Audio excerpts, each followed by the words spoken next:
Hello friends, नमस्कार। तो इस वीडियो में हम बात करेंगे जितने भी मात्रा से संबंधित प्रश्नों की श्रृंखला होगी, यहाँ पे व्याख्या सहित देखेंगे हम लोग। तो चलिए स्टार्ट करते हैं। सबसे पहले देखते हैं कि आवेग का मात्रक क्या है। आवेग का मात्रक पहले हम उसके सबसे पहले ये जानने की कोशिश करेंगे कि यहाँ पे आवेग क्या होता है। तो चलिए आवेग देखते हैं क्या होता है। तो आवेग के बारे में, जब किसी वस्तु पर बल लगाया जाता है तो इसके कारण वस्तु के संवेग में परिवर्तन होता है। तो यहाँ जब किसी वस्तु पर बल लगाया जाता है तो इसके कारण वस्तु के संवेग में वस्तु के संवेग में परिवर्तन वस्तु के संवेग में परिवर्तन आता है, परिवर्तन होता है। उसे हम क्या कहते हैं? संवेग कहते हैं। तो यहाँ सॉरी आवेग कहते हैं। और आवेग देखेंगे तो आवेग यहाँ पे देखेंगे कौन सी राशि है। तो आवेग यहाँ पे सदिश राशि है। आवेग कैसी राशि होती है? तो आवेग सदिश राशि होती है। और आवेग का मात्रक, तो आवेग का मात्रक यहाँ पे हम लोग न्यूटन सेकंड देखेंगे। जो आवेग का मात्रक होगा न्यूटन सेकंड, या इसे इसके एक मात्रक और यहाँ पे लगा सकते हैं, किलोग्राम मीटर पर सेकंड। किलोग्राम मीटर पर सेकंड भी इसका मात्रक होता है न्यूटन सेकंड के अलावा। तो यहाँ पे जो देखेंगे फर्स्ट ऑप्शन न्यूटन। तो न्यूटन किसका मात्रक है? तो यह बल का एसआई मात्रक होता है। बल का एसआई मात्रक। एसआई क्या होता है? तो एसआई का फुल फॉर्म होता है international system of unit. International system of unit. तो यहाँ पे फ्रेंच वर्ड में सिस्टम इंटरनेशनल लिखा जाता है, सिस्टम इंटरनेशनल। और ऐसे आमतौर पर जो हम लोग यूज करते हैं तो यहाँ पे इसका मात्रक लिखा जाता है, फुल फॉर्म होता है international international system of unit. बार बार देखेंगे तो बार किसका मात्रक होता है? तो यह दाब की इकाई है, लेकिन एसआई सिस्टम में बार को कोई मान्यता प्रदान नहीं है। डाइन डाइन देखते हैं तो यह बल की मात्रक होती है, जिसको सीजीएस सिस्टम में, सीजीएस पद्धति में बल की मात्रा क्या होती है? सीजीएस सिस्टम में डाइन होती है बल की मात्रक। तो आशा करते हैं दोस्तों समझ में आ गया होगा आपको। तो चलते हैं नेक्स्ट क्वेश्चन पर। निम्नलिखित में से कौन सा मात्रक सुमेलित नहीं है?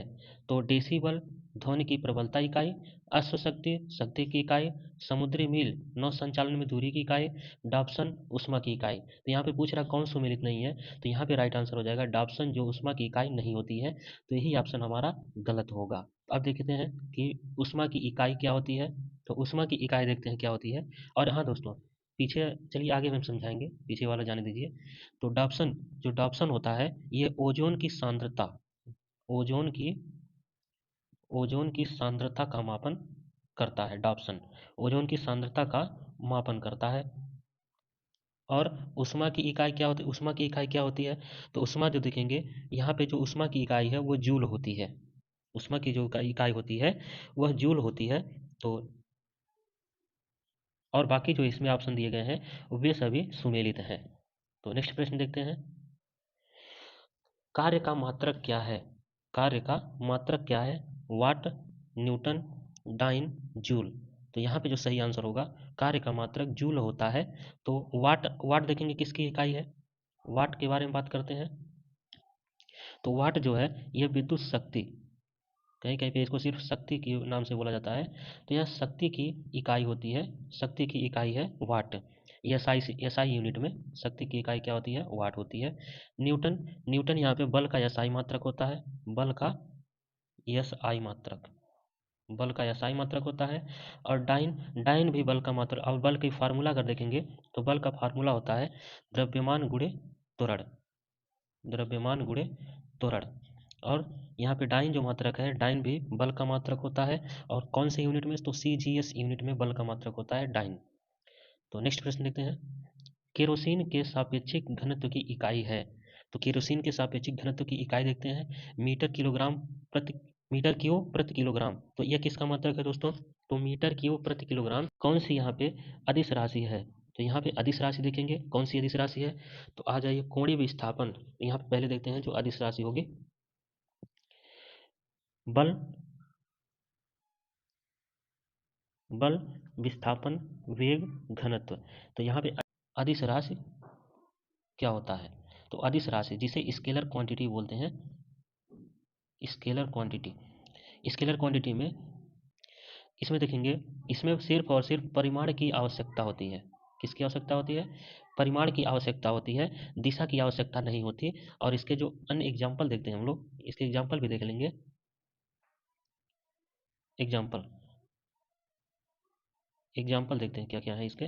तो अदिश राशि में जैसे दूरी, डिस्टेंस, चाल, स्पीड, चाल स्पीड, इसके बाद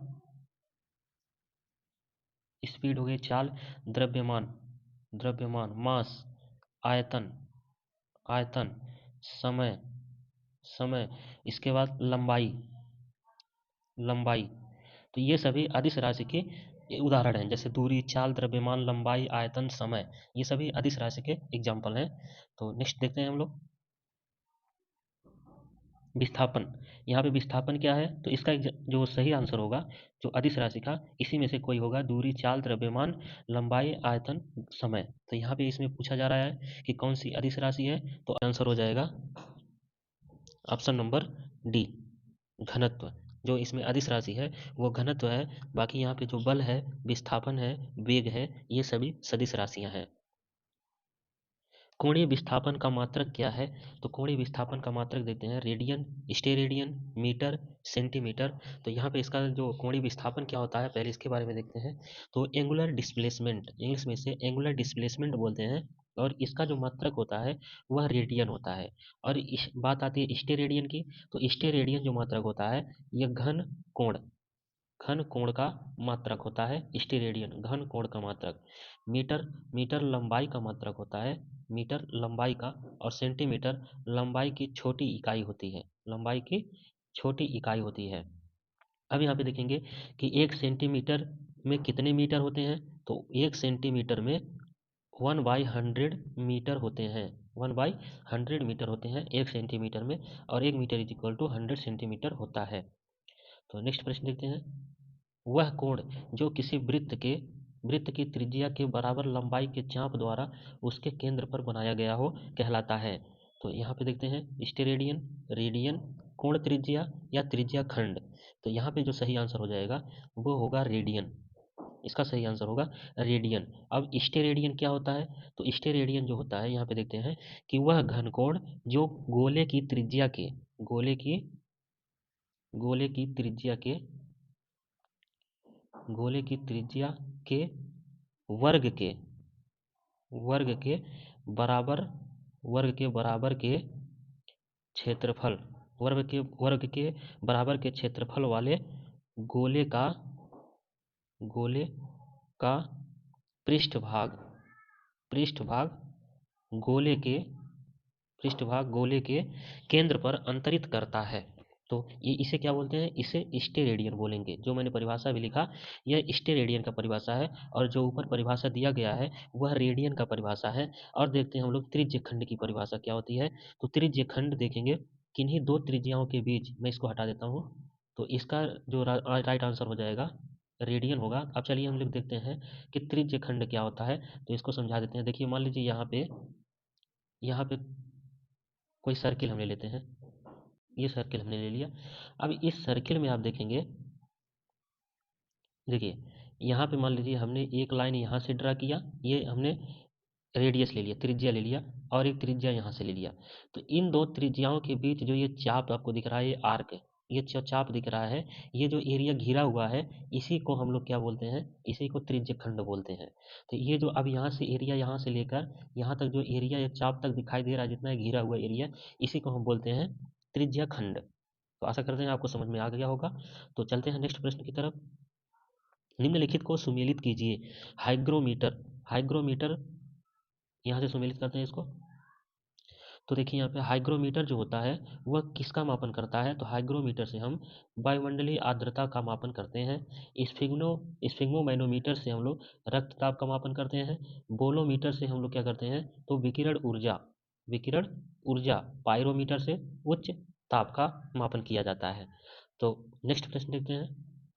एक पारसेक निम्नलिखित में से किसके बराबर होता है, तो एक पारसेक बराबर 3.38 प्रकाश वर्ष, 3.318 तीन 3.18 प्रकाश वर्ष, 3.33 प्रकाश वर्ष, 3.26 प्रकाश वर्ष।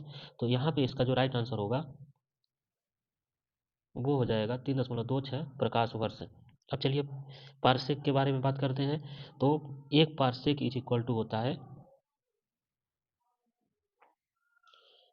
एक पार्सेक इज इक्वल टू होता है 3.26 प्रकाश वर्ष, प्रकाश वर्ष। और इसको अन्य मात्रक में लिखेंगे तो एक पार्सेक इज इक्वल टू होता है 3.08 गुणे 10⁻16।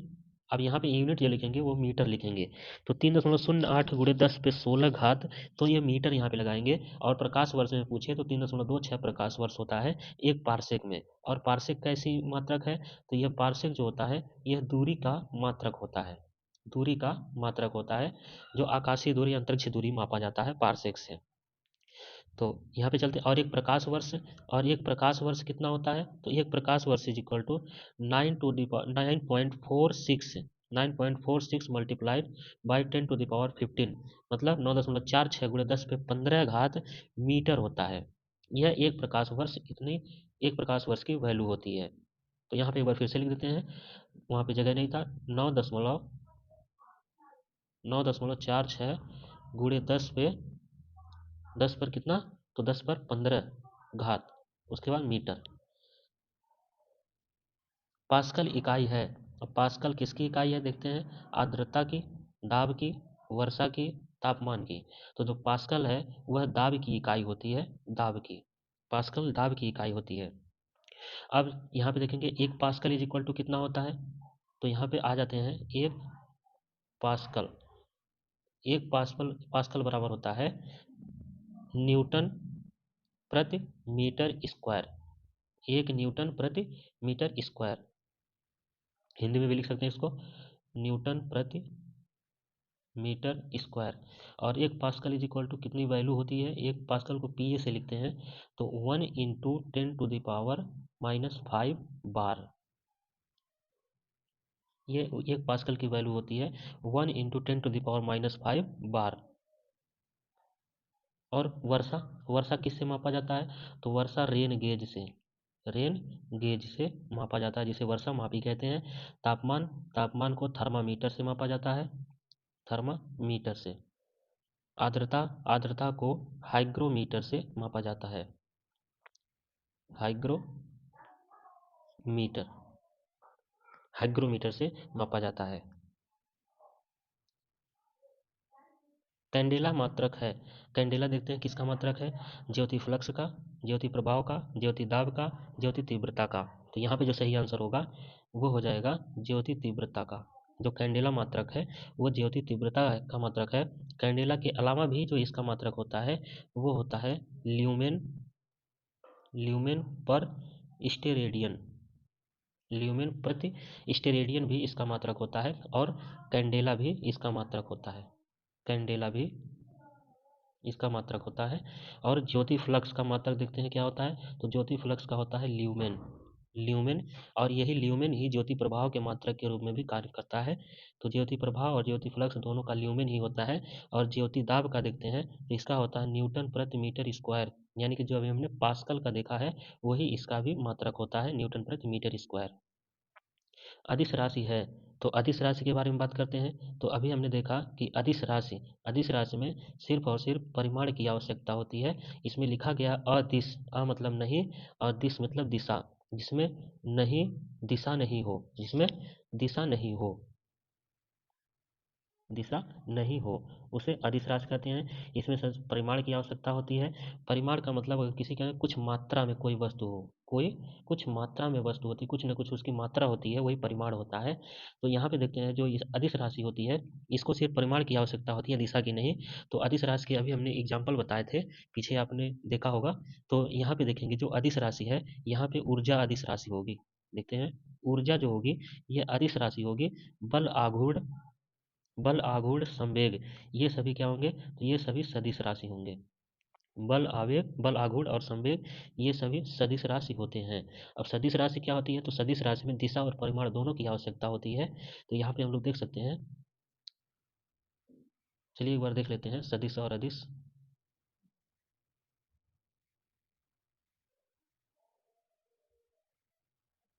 आइए यहाँ पे हम लोग देख लेते हैं अदिश राशि, एग्जाम्पल देख लेंगे अदिश राशि और एक साइड में सदिश राशि। सदिश राशि तो यहाँ पे देखते हैं हम लोग अदिश राशि के जितने भी एग्जाम्पल हैं यहाँ पे देख लीजिए। दूरी, चाल, दूरी, चाल, द्रव्यमान, उसके बाद आयतन, समय, घनत्व और लंबाई। और अदिश राशि के एग्जाम्पल देखते हैं तो वेग, वेग, बल, वेग, संवेग, आवेग, विस्थापन, विस्थापन, उसके बाद त्वरण, कोणीय वेग,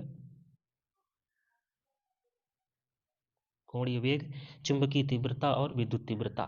तो तीव्रता वाला भी किसमें आएगा? सदिश राशि में आएगा। तो चलिए हम लोग अपने पेज पर चलते हैं पीछे।